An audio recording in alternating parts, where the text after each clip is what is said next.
Okay so hello everyone, आशा करता हूँ आप सभी बहुत ही अच्छे से होंगे और आपकी एग्जाम की प्रिपरेशन काफ़ी अच्छे चल रही है। मेरा नाम है केतन और आप सभी का रीजनिंग के स्पेशल कोर्स में एक बार फिर से बहुत बहुत स्वागत है। चलो भाई जल्दी शुरू कर दें। वेन डायग्राम की बात चल रही है, राइट। आप जानते हो कि इससे पहले हमने वेन डायग्राम के ऊपर टोटल 6 लेक्चर्स जो हैं वो कंप्लीट किए थे। ओके 20-20 क्वेश्चंस करके हमने टोटल 120 क्वेश्चंस लगभग कंप्लीट कर लिए थे। और इसके बाद अगर हम बात करें तो इस सीरीज में, वेन डायग्राम की सीरीज में, हम टाइप नंबर 2 को पढ़ने वाले हैं। ठीक है, दोनों ही अगर हम टाइप्स की बात करें तो स्लाइटली डिफरेंट है। ठीक है, दोनों में ही सर्कुलर रिप्रेजेंटेशन की बात हुई थी। ठीक है, टाइप नंबर 1 की अगर हम बात करें, लेकिन टाइप नंबर 2 की अगर बात करी जाए तो इसमें ज्योमेट्रिकल शेप्स की बात होती है। सर्कुलर शेप्स इसमें भी आएंगी, लेकिन इस बार टाइप नंबर 2 में ज्योमेट्रिकल शेप्स और बढ़ जाती हैं सर्कल के अलावा भी। जैसे कि आप देख पा रहे हो, ट्राइंगल भी है हमारे पास, रेक्टेंगल भी है, सर्कुलर भी है ना। सर्कल के अलावा अगर हम यहाँ पे बात करें तो यहाँ पर भी ट्राइंगल है, रेक्टेंगल है, स्क्वायर है, सर्कल है। तो ये सारे के सारे जो ज्योमेट्रिक शेप्स हैं वो हमारे पास आ जाते हैं। ठीक है, तो इन ज्योमेट्रिक शेप्स को स्टडी करते हुए हमें यहां पर आंसर्स करने होते हैं। ठीक है, यहां पर हमें किसी भी तरह के रिलेशन को स्टैब्लिश नहीं करना, जो कि हम टाइप नंबर 1 में करते हुए आ रहे थे। ठीक है, लेकिन इस बार हमें क्या करना है, हमें डायग्राम को, जो ज्योमेट्रिकल फिगर हमें दिया गया उसको स्टडी करना है और फिर क्वेश्चन को पढ़ते हुए अपने सॉल्यूशन तक पहुंचना है। ठीक है, तो समझ पा रहे होंगे। चलिए यहां पर अगर आप देखो तो मैंने 3 क्वेश्चंस आपके सामने यहां पे डिस्प्ले किए हैं। क्वेश्चन नंबर 1 है ये। ठीक है, इसके बाद क्वेश्चन नंबर 2 और क्वेश्चन नंबर 3। ठीक, बारी बारी हम इन क्वेश्चंस को समझेंगे, देखेंगे कि भाई कैसे सॉल्व होने हैं। लेकिन मजे की बात यहां पर यह है कि इन तीनों ही क्वेश्चंस में आपको वैरायटी मिलने वाली है। ओके, आपको डिफरेंट चीजें यहां पे समझ में आएंगी और मेरा यही चीज हमेशा से कोशिश ये रहती है कि आपको जो डिफरेंट वैरायटी के क्वेश्चंस है वो मैं आपको करा पाऊं। ठीक है, तो चलिए जल्दी से स्टार्ट करते हैं। देखिए पहले क्वेश्चन की अगर बात करी जाए तो आपके सामने ट्राइंगल है। ठीक है, जिसको हम ट्राइंगल नंबर 1 कह रहे हैं। ये ट्राइंगल नंबर 2 है, एक सर्कल है और एक आपके सामने रेक्टेंगल है जिसमें कुछ डिजिट्स यहां पर लिखी हुई हैं। ठीक है, तो अगर आप यहां पे देख पा रहे हो कि कुछ डिजिट्स यहां पे लिखी हुई हैं तो उससे रिलेटेड कुछ क्वेश्चंस हमसे पूछे जाएंगे। तो देखिए पहला क्वेश्चन ये है कि which number is present in only one geometric figure. ऐसा कौन सा नंबर है। ठीक है, मैं इसको बाइलिंगुअल एक्सप्लेन करूंगा, हिंदी में भी मैं क्वेश्चन को बोल रहा हूं। लिखा हुआ है कि विच नंबर इज प्रेजेंट, कौन सा ऐसा नंबर है, कौन सी ऐसी संख्या है जो कि प्रेजेंट है, यानी कि उपस्थित है इन ओनली वन ज्योमेट्रिक फिगर, सिर्फ और सिर्फ एक ही ज्यामितीय आकृति में। तो ये आपको बताना है। ठीक है, तो चलिए हमारे पास यहां पर 4 ऑप्शंस हैं। तो ऐसे क्वेश्चंस को बेहतर होता है कि आप कंसेप्ट की तरह ना फॉलो करके ऑप्शन से उठा लो। ठीक है, मैं आपको नॉन वर्बल पढ़ाऊंगा तो नॉन वर्बल में आपको बताऊंगा कि पूरी की पूरी चीजें हमें कैसे करनी है, हमें ऑप्शंस के थ्रू करनी है। ठीक है, मैं आपको वो चीज बताऊंगा कि कैसे करनी है जब हम नॉन वर्बल को पढ़ेंगे, बट यहां पर भी हमें क्या करना है, ऑप्शंस के थ्रू चेक करना है। ठीक है, अब आप ध्यान से देखो 3, 2, 5 और 4। सबसे पहले किसको देखते हैं, ऑप्शन नंबर 1 को, यानी कि 3 को देखते हैं। ठीक है, देखो अगर आप बात करो 3 को, तो 3 जो है स्टूडेंट्स, वो एक तो आ रहा है देखो रेक्टेंगल में, ये 3 आ रहा है एक तो आपके सर्कल में, है ना। तो यानी कि जो 3 है ना, ये 2 ज्योमेट्रिक फिगर्स को क्या कर रहा है, ऑक्यूपाई कर रहा है। लेकिन आपसे यहां पर बोला जा रहा है कि भाई वो बताओ जो सिर्फ एक में हो, मतलब एक ही ज्योमेट्रिक फिगर उस नंबर को ऑक्यूपाई कर ले। ठीक है, बट 3 तो 2 में आ रहा है। लेकिन हमसे क्या बोला, हमसे उसने बोला ओनली 1, सिर्फ एक होना चाहिए, ओनली 1 लगा हुआ है, तो मतलब 3 हमारा आंसर नहीं हो सकता। आगे देखो क्या लिखा हुआ है, 2 लिखा हुआ है, तो 2 पे बात करते हैं। 2 ये रहा, 2 को अगर आप देखो तो 2 सर्कल में भी है ना, और 2 जो है आपका ट्राइंगल में भी है। तो यहां से ये बात समझ में आई कि जो 2 है वो भी नहीं हो सकता, बिकॉज 2 जो ज्योमेट्रिक फिगर्स हैं वो इस 2 नंबर को ऑक्यूपाई कर रहे हैं। तो ये भी हमारा आंसर नहीं हो सकता, ये भी नहीं हो सकता, सिंपल सी बात है। आगे देखिए 5 की बात करते हैं।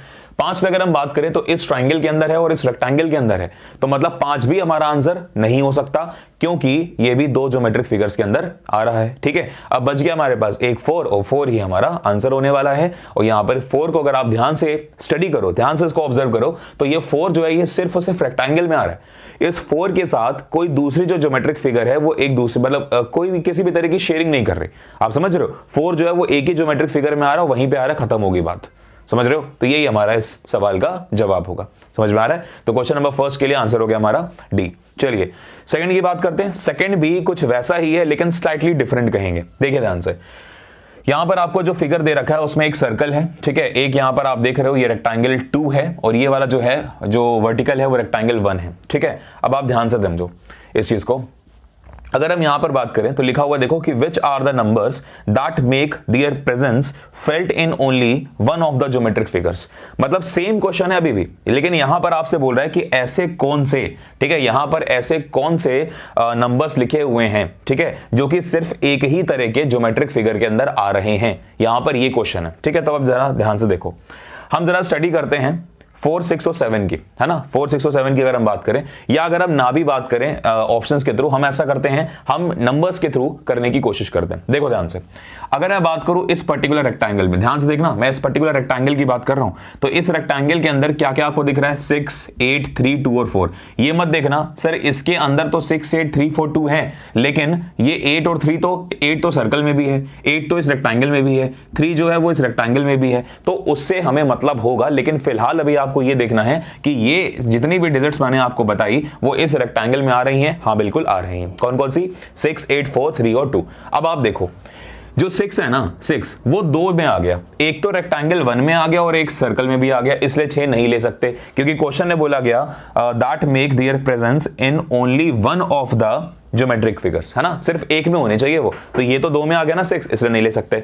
अगर भाई 6 नहीं ले सकते तो देखो 6 वाला क्या आंसर हो सकता है मेरा? बिल्कुल भी नहीं, पहला वाला कट गया, पहला वाला कट गया। समझ में आ गई? आगे देखो 8 भी भैया 2 में आ रहा है, देखो 8 तो 2 नहीं 3 में आ रहा है, 8 जो है सर्कल में भी आ रहा है, रेक्टेंगल 2 में भी आ रहा है, रेक्टेंगल 1 में भी आ रहा है, तो 8 भी मेरा आंसर नहीं हो सकता। अच्छा अगर 8 आंसर नहीं हो सकता तो ये भी कट गया, ठीक है ना, समझ पा रहे हो, क्योंकि 8 वाला मेरा आंसर नहीं हो सकता, मैं ऑप्शंस को एलिमिनेट कर रहा हूं। अब आगे देखो, अगर मुझे 3 के बारे में पता लग जाए, किसके बारे में पता लग जाए? 3 के बारे में, तो जरा देखो 3 का है, 3 रहा ये, अगर आप 3 को ध्यान से देखो तो 3 रेक्टेंगल 1 में भी है, 3 रेक्टेंगल 2 में भी है, तो 2 में आ गया, तो मतलब ये भी आंसर नहीं हो सकता। जो बचा मेरे पास वो यही ऑप्शन है, यानी कि ऑप्शन नंबर मेरा बी क्या हो जाएगा? करेक्ट हो जाएगा। तो अगर ऑप्शन नंबर बी करेक्ट है मतलब 1, 2, 9 मेरा आंसर हो जाएगा। देखो कितनी आसानी से कर लिया।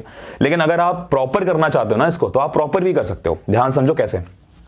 अगर मैं बात करूं इस रेक्टेंगल में, तो जरा देखो सिर्फ ये 2 ऐसा है जो कि सिर्फ रेक्टेंगल में आ रहा है, बाकी के साथ शेयरिंग नहीं हो रही इसकी। अगर मैं बात करूं इस सर्कल की, तो सर्कल में देखो सिर्फ 1 ऐसा है जो सिर्फ सर्कल में है, बाकी और किसी के साथ इसकी शेयरिंग नहीं हो रही है, ठीक है। और अगर आप इस रेक्टेंगल में बात करो तो 9 ऐसा है जो सिर्फ इस रेक्टेंगल में है, मतलब 2 में, उसकी किसी और के साथ शेयरिंग नहीं हो रही है। तो मतलब अपना आंसर क्या निकल के आया? 1, 2 और 9, और वही लिखा हुआ है 1, 2 और 9, मतलब हमारा ऑप्शन नंबर बी यहाँ पे एकदम सही होगा। समझ में आ गया आप सभी को? इन केस कोई डाउट होता है जरूर बताओ, ठीक है, कमेंट सेक्शन में। आगे देखते हैं, लिखा हुआ है यहाँ पे क्वेश्चन नंबर 3 की फॉर्म में। देखो क्वेश्चन नंबर 3 कह रहा है कि area representing unmarried police officers who are not corrupt but are poets, है ना। काफी अच्छा क्वेश्चन है, ध्यान समझो। यहां पर स्टूडेंट्स जो ट्रायंगल है वो शो करता है किसको? करप्ट लोगों को, ठीक है, ट्रायंगल शोज करप्ट, ठीक है।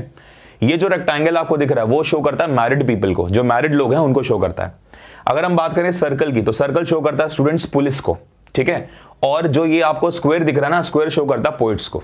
समझ में आ गया? तो ये जो है डिफरेंट है इन दोनों से, क्योंकि यहां पर जो ज्योमेट्रिक फिगर्स हैं उसमें सिर्फ डिजिट्स आ गई और कुछ उससे रिलेटेड क्वेश्चन पूछ ले गए, लेकिन यहां पर ज्योमेट्रिक फिगर के रिप्रेजेंटेशन की बात नहीं थी कि भाई रेक्टेंगल किसको शो करता है या ट्रायंगल किसको रिप्रेजेंट करता है। But in this question there is a representation, है ना, regarding each and every geometric figure. मतलब हर जो ज्योमेट्रिक फिगर है ना, वो किसी ना किसी जो डिफरेंट आप कह सकते हो कि एंटिटी है या कोई डिफरेंट वेरिएबल है, उसको क्या कर रहा है? रिप्रेजेंट कर रहा है। समझ में आ रहा है? तो आप देखो, आपसे कह रहा है उस एरिया की डिमांड करी उसने, है ना, किस एरिया की? उस एरिया की जो कि अनमैरिड को दिखाता है। अब आप देखो इसमें आपको क्या क्या वेरिएबल्स है, मैं साथ साथ आपको लेके चलूंगा। मुझे अनमैरिड चाहिए पहली बात, तो आप ध्यान से देखो कि मैरिड में ये रेक्टेंगल के अंदर जितनी डिजिट्स है ना, भले वो किसी के साथ कॉमन है या ना है, उससे मतलब नहीं है। समझ में आ रहा है?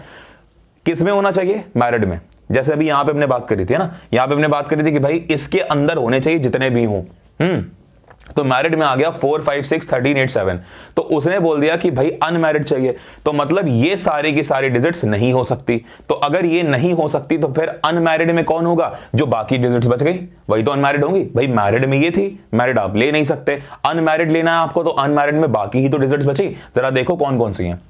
अगर हम स्टार्ट से लिखें तो देखो 1 है ना, 1 के बाद 2 है, 2 के बाद क्या है? 9 है। इसको छोड़ के बाकी सब लिख दो, है ना, ये नहीं होना चाहिए, ये सब कुछ नहीं होना चाहिए, बाकी सब लिख दोगे आप, वो सब अनमैरिड है। देखो 12, 13, है ना, एक 12 हो गया, एक आपका 13 हो गया, एक 11 और एक 10, ठीक है, एक 11 और एक 10, ये तो होंगे डिजिट्स। अब आप देखो 1, 2, 3, 4, 5, 6, 7, 7 डिजिट्स होनी चाहिए, 3, 3, 6 और 1, 7, ये हो गया। ये सारे के सारी जो डिजिट्स हैं ये अनमैरिड को शो करती है, पहली बात। क्लियर हो रहा है? अब आप आगे देखो, पुलिस, अब क्या होना चाहिए? अनमैरिड, अनमैरिड के बाद पुलिस होना चाहिए। तो पुलिस ऑफिसर्स एक ही बात है, ये मत सोचिएगा सर वहां पे तो पुलिस है, ऑफिसर कहीं दिया नहीं गया, तो पुलिस ऑफिसर्स एक ही बात है। मतलब अब जो अनमैरिड है ना उनको पुलिस ऑफिसर बनाओ पहले तो। अब आप देखो पुलिस ऑफिसर, पुलिस को कौन शो कर रहा है? सर्कल। मतलब मुझे इनमें से वो डिजिट्स लेनी है जो सर्कल के भी अंदर हो, क्योंकि पुलिस ऑफिसर होने जरूरी है। तो अगर सर्कल के अंदर होना है तो देखो सर्कल के अंदर क्या 1, 10 और 11 ये क्या सर्कल के अंदर आ रहे हैं? बिल्कुल भी नहीं। तो अगर नहीं आ रहे तो मतलब ये आप नहीं ले सकते। 1, 10 और 11 को आपको छोड़ना पड़ेगा, बिकॉज ये पुलिस में नहीं है। अनमैरिड तो थे लेकिन पुलिस में नहीं थे, बट हमें तो अनमैरिड के साथ साथ पुलिस ऑफिसर भी चाहिए, तो मतलब वो लूंगा जो पुलिस के अंदर आ रहे हैं। तो पुलिस में ये 4 आ रहे हैं, देखो 2, 13, 12 और 9। 2, 9, 12, 13, तो हमने वही ले लिया। अभी इतनी बात समझ में आई, आगे चलते हैं। हु आर नॉट करप्ट, उनको करप्ट नहीं होना है। तो अगर उनको करप्ट नहीं होना है तो आप देखो, करप्ट की बात क्या होती है? करप्ट के लिए उन डिजिट्स को जो आपने लिखी है उसको ट्राइंगल में भी होना जरूरी है ना? क्या नहीं होना चाहिए? तो हु आर नॉट करप्ट, तो नॉट लिखा है ना, तो नॉट का मतलब वो ट्राइंगल में ना हो, क्योंकि नॉट लिखा है। अगर लिखा होता हु आर करप्ट तो फिर ट्राइंगल में भी होना चाहिए था, लेकिन उसने नॉट बोल दिया, मतलब ट्राइंगल के अंदर वाली डिजिट्स अगर जो आ रही हैं इनमें से आपको वो छोड़ने पड़ेंगे। तो आप देखो, करप्ट को ये ट्राइंगल बता रहा था, है ना, और इस करप्ट में अगर आप ध्यान से देखो तो 13 आ रहा है, तो मतलब आप 13 भी नहीं ले सकते। 13 भी आप नहीं ले सकते। क्यों नहीं ले सकते? क्योंकि ये 13 जो है वो करप्ट है, जबकि उसने क्या बोला, मुझे करप्ट नहीं चाहिए, तो ये भी कैंसिल हो गया। अब उसने बोला बट आर पोएट्स, उनको पोएट्स होना जरूरी है। अब पोएट्स होना जरूरी है तो मतलब पोएट के लिए सर्कल, ये स्क्वायर में होना जरूरी है उनको। तो अगर आप ध्यान से देखो तो इस स्क्वायर में क्या क्या आ रहा है? एक तो 2 भी आ रहा है और एक 12 भी आ रहा है। 9 नहीं आ रहा, 9 जो है वो पोएट में नहीं आ रहा ना, पोएट को स्क्वायर शो कर रहा है, मतलब 9 भी काट दो। तो मतलब 2 और 12 ये 2 हो सकते हैं, 2 भी हो सकता है और 12 भी हो सकता है। तो आप ध्यान से समझो, अगर 2 और 12 हो सकते हैं तो अब मैं अपना आंसर क्या करूंगा? ऑप्शन देखो, 2 ऑप्शन में तो होना चाहिए और 2 तो आ भी रहा था, मतलब मेरे लिए ऑप्शन में या तो 2 है या तो 12 है ना, इन्हीं दोनों में से मैं हो सकता हूं, अपना आंसर कर सकता हूं। तो 2 और 12 दोनों हो सकते हैं मेरे लिए। तो 2 तो ऑप्शन में है, और देखो मजे की बात 12 भी ऑप्शन में है, लेकिन हम अपना आंसर क्या करेंगे? टोटल याद रखिएगा, 12 + 2 का मतलब 14। तो हम अपने यहाँ पर आंसर ना तो 2 करेंगे ना तो 12, बल्कि सही आंसर क्या करेंगे? 14 करेंगे। ओवरऑल ऐड करके आंसर किया जाता है। समझ में आ गई बात? तो यहां पर जो एरिया है वो किसको शो कर रहा है? तो एरिया 14 वाला जो एरिया है, मतलब 2,12, ठीक है, तो वो जो एरिया है ना वो क्या रिप्रेजेंट कर रहा है? वो इस पूरे एरिया को रिप्रेजेंट कर रहा है जो कि डिमांडेड था। समझ में आ गई बात? तो इस तरह से हमने क्या करा, इन 3 क्वेश्चंस को, डिफरेंट जो 3 क्वेश्चंस है इनको हमने यहाँ पे कंप्लीट कर लिया। उम्मीद करता हूं कि भाई आपको समझ में आया होगा। ठीक है, अब हम क्या करेंगे, इसके बाद जो नेक्स्ट क्वेश्चंस हैं उन पे ध्यान देंगे। ठीक है, चलिए नेक्स्ट क्वेश्चंस देखते हैं।